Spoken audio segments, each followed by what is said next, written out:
জামিনের সপক্ষে যুক্তি উপস্থাপন করেছি। এই মোকদ্দমায় তার এজাহারের নাম নাই। এজাহারকারী অয়ন ওসমান, আজমির ওসমানকে চিনতে পারলে মেয়র আইবি যদি সেখানে উপস্থিত থাকতো তাহলে অবশ্যই তাকে সেখানে এজাহারকারী চিহ্নিত করতে পারতেন এবং এজাহারে তার নাম দিতেন। যেহেতু এজাহারে তার নাম নাই, আমরা এই মোকদ্দমায় বিজ্ঞ আদালতের দয়া চাইছি। পাশাপাশিভাবে বলছি, এই গ্রেপ্তারটাই বেআইনি। আমাদের দেশের আইনের 167-এ যে কথাটা বলা হচ্ছে, কোনো আসামির বিরুদ্ধে কোনো অভিযোগ থাকলে 24 ঘন্টার মধ্যে বিজ্ঞ আদালতে উপস্থাপন করতে হবে এবং 167(1) এবং এতে বলা আছে তার বিরুদ্ধে কি ওয়েল ফাইন্ডিং কেস এবং সিডি আছে কিনা, সেই বিষয়টা বিজ্ঞ আদালতে উপস্থাপন করেছি। এগুলি কোনো কিছুই উপস্থাপন করতে পারে নাই। মন গড়াভাবে হ্যারাসমেন্ট করার জন্য, হয়রানি করার জন্য একটা সম্মানিত ব্যক্তিকে এই মোকদ্দমায় সোনের দেখানো হয়েছে।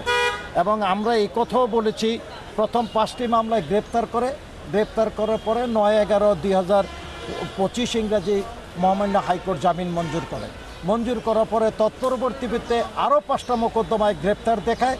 যেই মোকদ্দমাগুলিতে মেয়র আইবির নাম ছিল না এজাহারে, ওই মোকদ্দমাটি গত 26/2/25 ইংরাজি তারিখে মহামান্য হাইকোর্ট তার জামিন মঞ্জুর করলে 26 তারিখেই আইয়ু রাতের বেলায় এই মোকদ্দমায় মেয়র আইবিকে গ্রেপ্তারের প্রার্থনা করে। এবং আমরা বিজ্ঞ আদালতে এই কথাটা উপস্থাপন করেছি, আমাদের দেশে বাঁকে বাঁকে বিভিন্ন আন্দোলনের মধ্যে দিয়ে সরকার পরিবর্তন হয়, গণতন্ত্রের প্রতিষ্ঠানের আশ্বাস দেয়, কিন্তু প্রকৃতপক্ষে পুলিশের মন মানসিকতা, মনোনয়ন, সততা, আদর্শ নীতি চেঞ্জ না হলে এই দেশে কখনো আইনের শাসন প্রতিষ্ঠিত হবে না, কোনো গণতন্ত্র টিকসই হবে না। মিথ্যা মোকদ্দমা, মেয়র আইবির বিরুদ্ধে এই হত্যা মোকদ্দমাটা একটা মিথ্যা মোকদ্দমা, সবাই জানে, সারা দেশের মানুষ জানে, নারায়ণগঞ্জের মানুষ জানে। উনি নিজ বাসায় অবস্থান করতেছিল। এই মোকদ্দমা দিয়ে হয়রানি করা, এইটা জাতির সামনে যে মেসেজ যায়, সেই মেসেজ হচ্ছে যে আমাদের দেশে এখনও মিথ্যা মোকদ্দমা দিয়া আইনের শাসন নাই এবং মিথ্যা মোকদ্দমায় হয়রানির যে ট্রেন্ড পূর্বেও ছিল, এখনও আছে, ভবিষ্যতে একই দ্বারাই যদি চলে, যে জাতি মুক্তিযুদ্ধের চেতনারও কিছু পাবে না এবং গণতন্ত্রের লড়াইয়ের মধ্যে যে পরিবর্তন, সেই পরিবর্তনের সুফল আসবে না। আমরা আশা করি আগামী দিনে যাতে এইরকম মিথ্যাচার এবং মিথ্যা মোকদ্দমা কারো বিরুদ্ধে দায়ের না হয়, সেটা কাঙ্ক্ষিত না।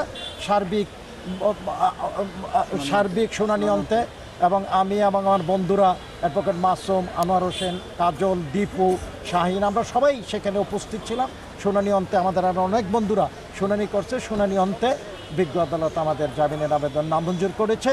আমরা নিম্ন আদালতের আদেশ নিয়ে উচ্চ আদালতে যাব।